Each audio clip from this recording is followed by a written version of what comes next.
Hebreus 13, 17. Obedeçam aos seus líderes, em outras traduções está pastores, né? Obedeçam aos seus pastores e submetam-se à autoridade deles. Eles cuidam de vocês como quem deve prestar contas. Obedeçam-lhes, para que o trabalho deles seja uma alegria, não um peso, pois isso não seria proveitoso para vocês. Certo, irmãos? Esse texto é muito usado, e eu acredito que você já deva ter ouvido ele algumas vezes, principalmente quem já é da caminhada faz tempo, aí no Evangelho, né? Que frequenta igrejas evangélicas há algum tempo. Principalmente porque em sua versão mais popular está escrito: obedeçam aos vossos pastores, tá?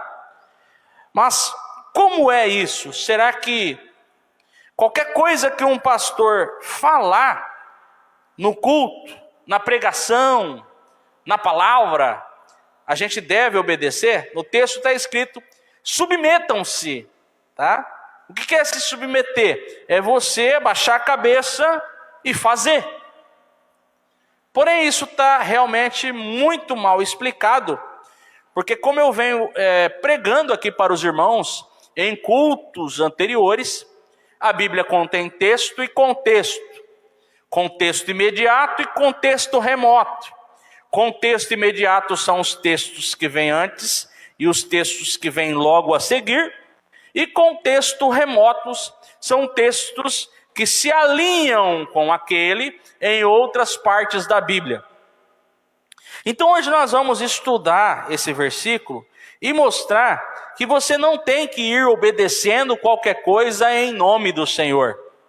Porque muitas coisas que são ditas em nome do Senhor não vêm do Senhor, não vêm do Evangelho, não vêm de Deus, não vêm da verdade, tá?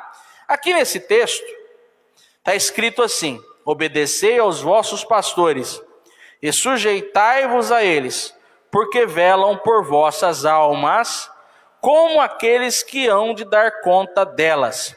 Como aqueles, tá? E não significa que vão dar contas delas, porque a Bíblia nos ensina que todas as almas são do Senhor, tá? Todas as almas, o próprio Deus disse isso, né? Todas as almas são minhas, diz o Senhor. Qualquer outra ocasião a gente vai conversar com vocês aqui a respeito dessa diferença entre corpo, alma e espírito, que muitas vezes traz também bastante confusão entre os cristãos, tá? Mas hoje eu vou falar somente sobre esse texto relacionado à obediência pastoral, tá? Eles não vão dar contas das almas das pessoas. Repare no texto que está escrito como, quem vai dar conta. Não significa que vão. Em outras palavras, e se você procurar isso no texto original, isso se aplica a um cuidado enquanto estiver por aqui. Cuidado com relação a amar, a amabilidade, tá? Não significa que as pessoas pertencem a um líder espiritual. Líderes espirituais não são donos das pessoas, tá? Eles no máximo são mentores, irmãos mais velhos, gente com um pouco mais de experiência. Tanto é verdade isso, que no Antigo Testamento e no Novo, usava-se muito a palavra ancião, tá? Que isso era claramente relacionado à idade ou à experiência daquele líder, tá? Então a palavra presbítero significa pessoa mais velha, tá? E o que a gente tem a aprender com isso? Que uma pessoa mais experiente no caminho, ele tem algo a te abençoar ensinando. Essa pessoa vai poder te ajudar com a bagagem de vida e de evangelho que ela já tem. E é sobre isso que o texto está falando. Como quem há de dar conta de vossas almas. Não significa que essas almas são deles. Hoje você encontra muitas pessoas que abaixam a cabeça e se submetem a regras absurdas, que por algum motivo estão na Bíblia, mas que não estão relacionadas à verdade do dia a dia, do atual, tá? Do que é contemporâneo, mas estão aí sendo aplicadas, como por exemplo, como eu já falei aqui para os irmãos, aquelas denominações que fazem muitas campanhas, muitos votos. Você vai ver pessoas aqui fazendo coisas 7 dias repetidamente, como Naamã, que mergulhou 7 vezes no Jordão, como o povo que rodeou a Canaã, né? Rodeou, aliás, Jericó algumas vezes. Entretanto, essas coisas não são doutrinárias, e sim experiências particulares. Mas aí vem alguma pessoa, líderes, pega textos isolados das Escrituras, experiências que não são doutrinas, tá? Aplicam no povo, cobram dela alguma coisa por isso, elas doam, tá? Elas muitas vezes são nitidamente extorquidas, porque alguma coisa está ali escrita na Bíblia, mas que não confere, não se alinha com o Evangelho de Jesus. E eles gostam de usar esse texto, mas você tem que obedecer o pastor. Está na Bíblia. Está na Bíblia que você tem que obedecer o seu líder. É o seu líder que vai dar conta por sua alma. Irmão, não vai. Quem vai dar conta por sua alma é você. Quem leva a sua alma até Deus, é por isso que nós somos sacerdotes. Está escrito que Jesus nos fez reis e sacerdotes. Quem nos leva até Deus, hoje, através de Cristo Jesus, somos nós mesmos. Tá? Em Jesus nós temos essa liberdade de a nós mesmos conduzirmos até Deus. Você se conduz a Deus pelo novo e vivo caminho, através de Jesus Cristo. Ninguém abre o caminho para você nessa terra. Jesus abriu esse caminho e você passa por ele, sendo sacerdote dele. Certo? Ser sacerdote de Jesus não é uma especificidade de pastores. Ser sacerdote dele é para você, membro, que muitas vezes já se sentiu menor do que um pastor espiritualmente falando. Pare de se sentir assim. Na palavra de hoje eu vou mostrar para você que em Jesus você tem o mesmo acesso, você é um sacerdote e você se conduz até Deus por causa de Jesus Cristo e não por causa de algum líder. Então está claro nas Escrituras isso, tá? O que é um pastor? É um irmão mais velho. O que é um pastor? É alguém mais experiente. O que é um pastor? É alguém vocacionado para te ajudar no caminho. O que um pastor não é? Um dono da sua alma. O que um pastor não é? Alguém a quem você deva prestar obediência cega. Jamais faça isso, tá? Você em Cristo Jesus desenvolva a sua salvação, a sua mentalidade, a sua espiritualidade, de forma que você mesmo, tá, saiba através daquilo que você ouve entender a palavra de Deus. Tá? Então, o que acontece com o texto aqui de Hebreus capítulo 13, versículo 17? Ele não começa no versículo 17, ele começa lá no versículo 7, tá? Então eu vou pedir aqui para o Davi colocar Hebreus capítulo 13, versículo 7, 8 e 9. E agora a gente vai ter o desfecho, tá? Algumas conclusões de textos vêm depois do texto-chave. O que é o texto-chave? Aquele texto que está sendo ensinado, aquele texto que está sendo pregado, aquele texto que está sendo difundido, tá? Então, aquele é o texto-chave. Mas a conclusão dele, de repente, vem antes. Não vem nem depois e nem está nele. Vem antes. É por isso que é muito importante sabermos o contexto de cada palavra que nós lermos na Bíblia. Vamos lá. Lembrai-vos dos vossos pastores que vos falaram a palavra de Deus, a fé, dos quais imitai, atentando para a sua maneira de viver. Jesus Cristo é o mesmo ontem, hoje e eternamente. Não vos deixeis levar em redor por doutrinas várias e estranhas, porque bom é que o coração se fortifique com graça, e não com alimentos que de nada aproveitaram aos que a eles se entregaram. Amém? Então olha que clareza magnífica nós temos nesses versículos que acabamos de ler aqui. Primeiro nós podemos perceber que um pastor, para ser lembrado, ele precisa estar de acordo com a palavra de Deus. Está no versículo 7. Está assim, ó. Lembrai-vos dos vossos pastores que vos falaram a palavra de Deus. Então, aqui já é algo classificatório, classificador. Se não é pela palavra de Deus, então você não precisa imitar. Se o que é dito não é da palavra, então você não precisa seguir. O que está sendo explicado aqui? Olha, lembrai-vos de pastores que vos pregaram conforme a palavra de Deus.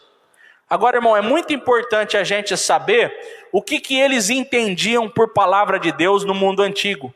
Quando isso aparecia, palavra de Deus, eles não pensavam em um texto. Quando aparecia a palavra de Deus, eles pensavam em uma pessoa, tá? Porque os cristãos passaram a entender palavra de Deus como alguém e não como um livro. Até hoje tem gente que confunde essas duas coisas também, mas para a gente que é de Jesus, vamos mudar a nossa mentalidade. Da nova aliança para cá, palavra de Deus não é um livro, palavra de Deus é alguém. Palavra de Deus é uma pessoa. Palavra de Deus é Jesus Cristo. Jesus Cristo é a palavra de Deus. Por isso que está escrito lá em João capítulo 1, o verbo se fez carne e habitou no meio de nós. Tá? Você pensa que os cristãos no passado, eles entendiam a palavra de Deus como um livro? Não. Quando eles pensavam em palavra, eles pensavam em alguém. Eles pensavam em Jesus. Jesus é a palavra de Deus, tá? Tudo aquilo que não se alinha com Jesus não é mais palavra de Deus. Pode estar na Bíblia, mas se não se alinhar com Jesus, não é mais palavra de Deus, tá? É recurso histórico, é recurso folclórico, é recurso que inspirou histórias e que apontou o caminho, mas o caminho não é um livro, o caminho é Jesus. Então que fique claro, aqui então, o que está sendo ensinado para a igreja de Deus? Está sendo ensinado que, lembre-se dos pastores que vos falaram de Jesus. Tá? Ou seja, é para obedecer qualquer coisa que um pastor for falando?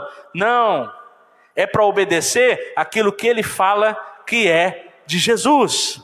Não porque ele está falando, mas porque a palavra que ele fala é a palavra de Cristo. Olha que coisa maravilhosa, tá certo? Então lembrai-vos dos pastores que vos falaram de Jesus, a fé dos quais imitai, tá? Ou seja, além deles falarem, eles viviam, eles manifestavam no ser o que Jesus representa, tá? Então a primeira coisa que a gente nota aqui é que os cristãos do mundo antigo, eles não apenas ouviam ou lembravam o que um pastor estava pregando, mas eles avaliavam, analisavam para ver se batia com Cristo. Não somente naquilo que eles falavam, mas também naquilo que eles viviam. Então, quando às vezes a gente percebe o pessoal dizendo, né, hoje uma das coisas que os cristãos mais gostam de dizer é o seguinte: não julgueis para que não seja julgado. Mas os irmãos primitivos, eles tinham por hábito saudável avaliar e se inspirar na vida das pessoas. E quando eles avaliavam algo que não batia com o evangelho, tá? A reação era diferente. É claro, eles não expulsavam, eles tentavam de todas as formas que aquele irmão fosse restaurado à graça, tá? É por isso que uma certa ocasião Jesus veio e ensinou, né? Se teu irmão pecar, vai e o exorta entre ele e ti somente. Se ele se arrepender, ganhaste o teu irmão. Então havia esse hábito saudável de perceber o outro, não com uma conotação de julgamento excluidor, vamos dizer assim, né? Um julgamento que excluía, mas com aquela percepção de ajuda. Então era comum naquele tempo as pessoas se perceberem umas às outras e se inspirarem umas às outras também. É o que o texto está dizendo. Está escrito aqui, ó: lembrai-vos os vossos pastores que vos falaram a palavra de Deus, a fé dos quais imitai, atentando para a sua maneira de viver. Não resta dúvida. Aí na sequência está escrito o seguinte: Jesus Cristo é o mesmo ontem, hoje e eternamente. Então isso reforça ainda mais que tipo de coisa era para ser obedecida. Olha, lembra daquele pastor que vos falou de Jesus, que viveu conforme Jesus, e lembre-se que Jesus não mudou. Jesus continua o mesmo. É isso, irmãos. Não há modismos. Jesus não está atualizado, tá? Jesus não se atualiza no sentido de modismo. A palavra dele nunca para de se atualizar, é lógico, mas no sentido de modismo, ele nunca se enquadra naquilo que os homens, que as denominações, que as religiões querem fazê-lo se enquadrar. Jesus está simplesmente acima de qualquer religião, tá? Atual, mas não modismos, tá? Então aqui o que está sendo ensinado para a gente? Jesus Cristo é o mesmo Jesus continua, tá? Atentai para qualquer pessoa que pregue, mas tem que pregar o mesmo Jesus que está sendo revelado, tanto nas Escrituras como no seu coração, tá certo? Ele é a palavra viva. E na sequência diz o seguinte, no versículo 9: não vos deixeis levar em redor por doutrinas várias e estranhas, porque bom é que o coração se fortifique com graça e não com manjares que de nada aproveitaram aos que a ele se entregaram. Mais um reforço aqui para aquilo que a gente está pregando, tá? Então você ia avaliar um líder de acordo com o que ele pregava, para ver se o que ele pregava era de acordo com Cristo. Segundo, se o que ele pregava, ele vivia conforme Cristo. Terceiro, se o que ele pregava era de fato Cristo. E quarto, se não fosse de fato Cristo, então você descartava. Desse jeito. Então obedecei aos vossos pastores, não é como se tem ensinado por aí muitas e muitas vezes. Que você abaixa a cabeça para qualquer palavra que um pastor, apóstolo, pregador fala em nome de Deus. Mas apenas para aquilo que é de fato a palavra de Deus, que se alinha com Jesus Cristo. Amém? Então essa é a palavra dessa noite. A partir de hoje, quando você ouvir essa mensagem, obedecer aos vossos pastores, lembre-se dessa pregação. Não é por aí não. Tem que ser avaliado. Obedecer só aquilo que realmente se alinha com Jesus. Amém? Vamos ficar de pé nesse momento. Agradecer ao Senhor por esses momentos que estivemos aqui, aprendendo a sua palavra e desmistificando mais uma vez uma doutrina enganosa. Glória a Deus por isso. Senhor nosso Deus, nós te louvamos porque estivemos reunidos aqui, aprendendo a tua palavra, e que, Senhor, nós a cada dia estejamos mais aptos, tá, a manejar a tua palavra, como está escrito lá em Timóteo. Tá? E a gente venha manejar o evangelho na vida, no jeito de agir, no jeito de andar, no jeito de falar, no jeito de pensar, Pai. Obrigado pela presença dos nossos irmãos, aqueles que nos assistiram, aqueles que ainda vão nos assistir. Que a paz de Deus cubra a todos nós, em nome de Jesus. Amém. Glória a Deus. Que a graça do Senhor Jesus Cristo, o amor de Deus e a comunhão do Espírito Santo seja com todos. E a igreja de Deus diz: amém, Jesus. Pode aplaudir, está encerrado, pode cumprimentar.